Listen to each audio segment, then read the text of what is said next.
Lord of the Rings War in the North Legacy Edition. It's buggy.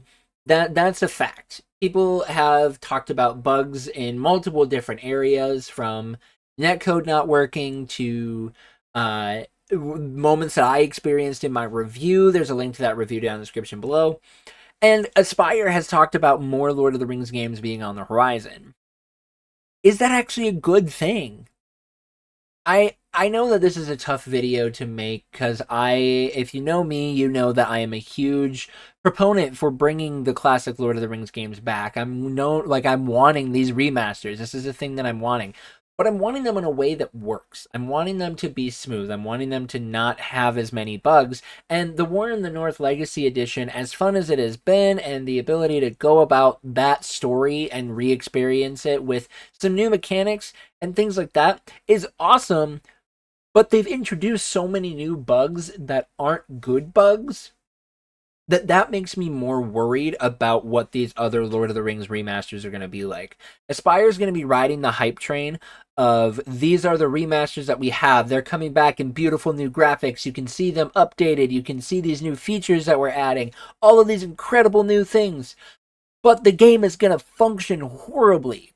People in War in the North Legacy Edition have been talking about co-op netcode being a huge problem. I know Nerd of the Rings experienced a lot of tech issues for his live stream. There were just a lot of issues going on with the game that for some people made it genuinely unplayable. Apparently there's an ongoing save corruption bug going on PS5.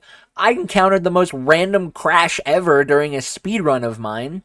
And it just is something that, like, if we're going to be having these problems, then just don't do it. I'm sorry. I want these games to come out. I try to be like a very positive person. I try to say, let them cook. I try to say these kinds of things. But Aspyr, unfortunately, is just kind of hit these miss after miss after miss in these remasters. In the Battlefront Classic Collection, I talked about this again. I have a level in the original Battlefront I cannot play on Renvar. If I play on Renvar, my game will crash every single time. Doesn't matter what I've done. I've verified files, all that kind of stuff. It crashes every single time. So I can't finish the original Battlefront campaigns because Renvar crashes all the time. And like, it's those kinds of problems that genuinely are going to ruin other people's experiences. And Aspyr is a company that is known for doing these remasters. They brought The Force Unleashed onto Switch, and that version ran fine. I didn't see any major issues with that. They brought the Star Wars Bounty Hunter onto modern consoles. And in that, I didn't hear anything good. I didn't hear anything bad. It just kind of was there and I guess fell under the radar. I also haven't heard anything about the Tomb Raider collection, so I'm not going to talk about that either. But it's so frustrating to me as somebody who has been wanting these to come to modern consoles, and we're finally getting it, but it's coming at a cost of bugginess, crashes, and just not good quality gameplay. The features that even are being added are not functioning properly. The AI doesn't function well in the switch mechanic in War in the North. The lock-on system is going to give most people motion sickness over anything else. Like, it just isn't quite there yet, and that genuinely makes me more nervous for a Two Towers, Return of the King, Third Age, Conquest remaster, all of those coming back.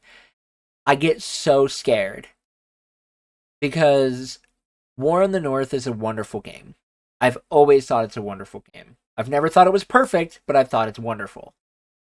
Third Age, beautiful game. Return of the King, almost a perfect video game. Two Towers, almost a perfect video game. So many awesome games. And they get riddled by remaster bugs. And I don't know exactly what the solution is, but I feel we've hit this unfortunate situation where higher-ups make a decision because they know it's going to make a lot of money. They go forward with that decision, but they push things so fast that devs can't do the work that they need to do to make it good. And then they push it out. It sells for a butt ton of money. And then gamers look at it and are like, I had this bug, I had this bug, it was terrible, it was bad, this is the worst port ever, why did we do this? Everything was fine in the original, blah, blah, blah, blah, blah, you know, all that kind of stuff. So then gamers negatively review things, and then when that developer goes to release another game, because of that previous experience, gamers are left feeling let down, they're left feeling hurt, they're left feeling like it's just a cash grab and that the developers don't care about making the game good or giving us a good remaster, that instead it breaks the faith of gamers, and now they go into a game with expectations that a game is going to be bad. And so when a game is bad and then it gets a bad review, they're like, well, I kind of expected this to happen because this developer has had these problems for years, but I wanted to give this a shot. I always want to give a game a shot, and I know this. When they get remastered, when all the Lord of the Rings remasters come out, you know I'm buying them. That's just who I am. I'm a Lord of the Rings content creator. I'm going to be buying these games. The thing that really is so unfortunate, though, is because the games I love so much get handled so poorly by suits. I'm not blaming devs on this one. I think it's the production, the people above the devs who make the decisions. Because it gets mishandled at the very highest level, it's not the suits that get in trouble for it, but it's the developers, the ones who get paid very little, work way too many hours, and are always the ones that get hurt the most.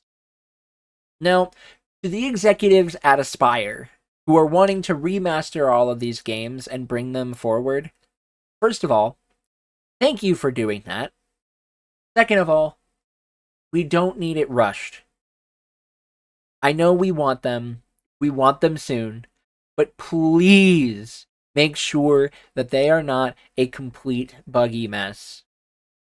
Don't make our favorite games break, because I don't want to ruin people's experiences who are either experiencing these games for the very first time or are coming back to these games after a long period of time away from them. I want us to be able to experience awesome games together, and for people who have never experienced Tolkien's games, that they can do so this way, and that they're going to be enjoyable. Not something that is going to be so unplayable that people are going to be so frustrated and give up and cause even more hurt to go towards devs that's unnecessary. Give the devs the time that they need to be able to make the games as best as possible. All right, that's it for this video. I know it's kind of a bit of a rant. I just wanted to make sure that I got my thoughts out in regards to these games. I just genuinely have such a fond love for Lord of the Rings games. It's why I've speedrun them so much. It's why I've become a Lord of the Rings gaming creator, because these are just my favorite games of all time.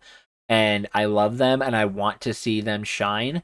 And the War in the North Legacy Edition is fun, but it provided so many red flags in regards to any future releases, and so I just, wanted to speak my piece. Worst comes to worst, my piece gets completely ignored, and that's really the end of it. So I'm just going to keep saying what's on my heart, what's on my mind, and we're going to move forward. As always, I do want to give a huge shout out to all my Ko-Fi supporters. You guys are the ones that help to make this channel possible. If you would like to support on Ko-Fi, you can do so down in the link in the description below. That is the best way that you can financially support the channel. If you are new here, guys, please make sure that you do subscribe. It genuinely does help me out. I'm trying to hit YouTube Partner before these new restrictions and requirements come in February. So please do subscribe. Please do just continue to watch other videos on the channel, guys. It really does help me out. And as always, you are loved, you are valued, you are fearfully and wonderfully made. And we will see you right back here in the next one. Have a wonderful rest of your day, everybody.